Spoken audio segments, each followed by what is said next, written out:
Imagine getting a call from a lawyer you've never met, telling you that your estranged grandfather just died and left you everything he owned. No big deal, right? Just some dusty old ranch in the Colorado foothills, maybe a few cows and a rundown cabin. That's what I thought when I drove out to Evergreen Valley last spring. I was Alex Harper, 32 years old, burned out from my dead-end job in Denver, recently divorced and figuring a quiet inheritance might be my chance to start over. Little did I know that quiet inheritance was about to turn into the biggest upheaval this sleepy mountain town had ever seen. I pulled up to the property on a crisp April morning, the air thick with pine scent and the kind of silence you only get miles from the city. The old cabin was there. Sure, creaky porch, faded red paint peeling off the logs, but as I stepped out of my truck, I noticed something off in the distance. Gleaming rooftops, manicured lawns stretching for what looked like miles. A massive gated community with a fancy sign reading, Summit Crest Estates.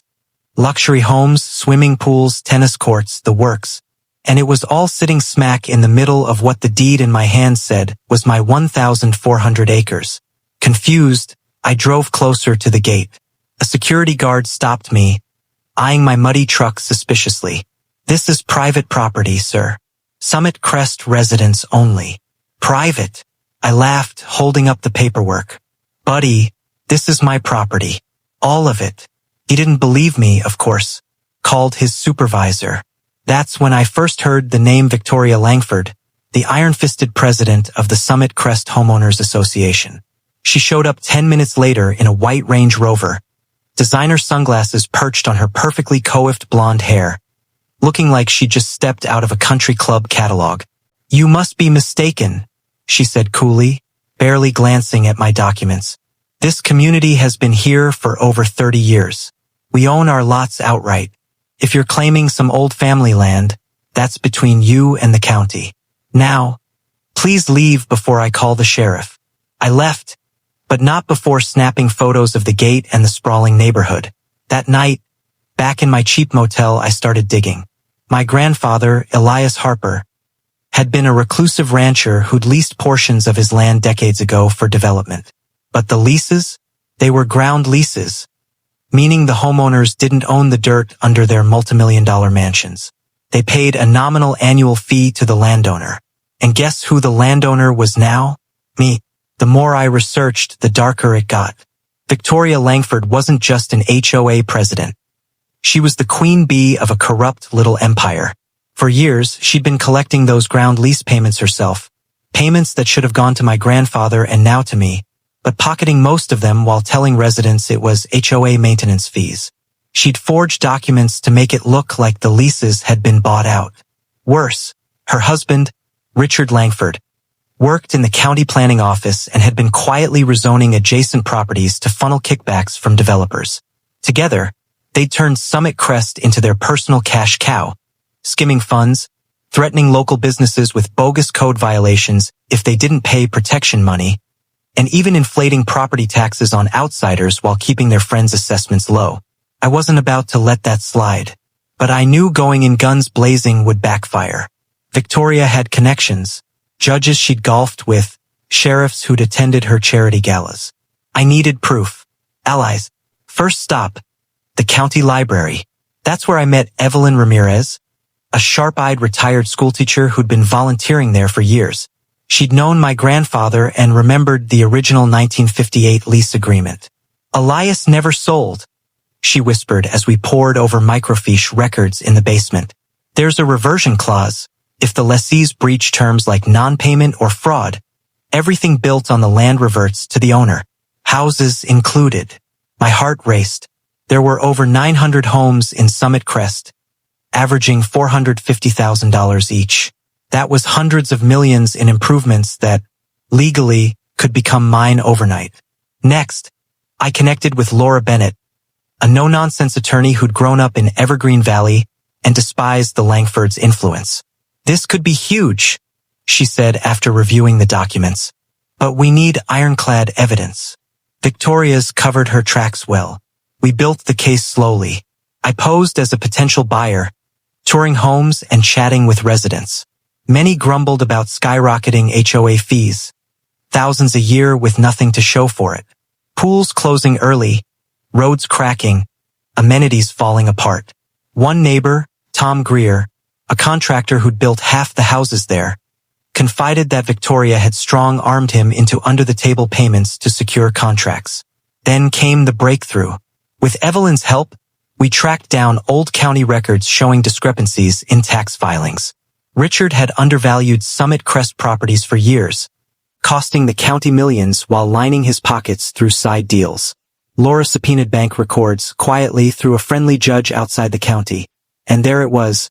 Offshore accounts, wire transfers, fake invoices for consulting that never happened. Victoria sensed trouble. One night, my truck's tires were slashed outside the motel. Anonymous calls warned me to drop it or regret it. She even tried bribery. $500,000 in cash delivered by a lackey if I'd sign over any claims. I recorded it all. The tipping point came when I attended an HOA meeting undercover. Victoria stood at the podium, announcing yet another fee increase to cover rising costs. Residents murmured unhappily. That's when I stood up. Actually, I said, projecting my voice, those costs might include the ground rent you've been embezzling for decades. The room erupted. Victoria went pale, then red. Security. Remove this man. But it was too late. The next day, Laura filed the lawsuit. We served notices to every homeowner. The ground leases were in default due to fraud. Per the reversion clause, I now owned the land and all improvements. Effective immediately, monthly ground rent would triple. From the laughable $50 a year most thought they paid to $1,500 per household, reflecting fair market value. Panic spread through Summit Crest like wildfire. For sale signs popped up overnight. Victoria raged in emergency board meetings, threatening lawsuits. But the evidence was overwhelming. Federal investigators got involved when the embezzled funds traced back to interstate wires and tax evasion. Richard cracked first. Facing jail time, he flipped, providing documents that sealed Victoria's fate. She tried to flee. One of my new allies, a local journalist named Mia Chun who'd been feeding me tips, tipped off the authorities. Victoria was arrested at the airport, boarding a flight to the Caymans with suitcases stuffed with over $1 million in cash from drained HOA accounts. The trials were swift. Victoria faced charges of fraud, embezzlement, money laundering, and conspiracy. Richard got a reduced sentence for cooperating.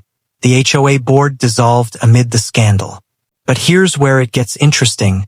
I never wanted to ruin innocent people. Those 900 families? Most were just folks who'd bought homes in good faith, unaware of the rot at the top.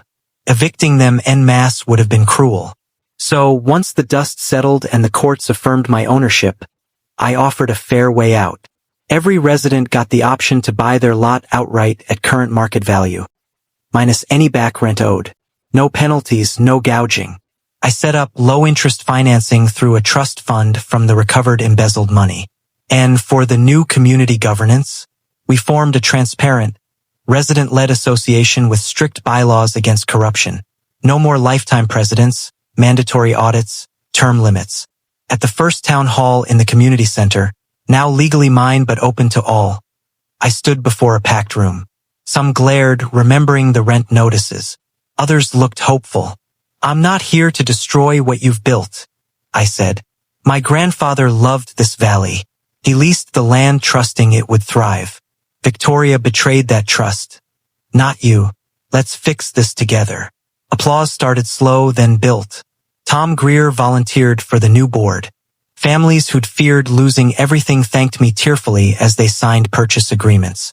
Today, Summit Crest is thriving again. Roads repaved, pools sparkling, fees reasonable. I kept the original cabin, renovated it into my home, and turned the rest of the acreage into conserved open space. Hiking trails, wildlife habitats. The community even named a park after my grandfather. Victoria, she's serving 15 years. Richard lost his job and pension.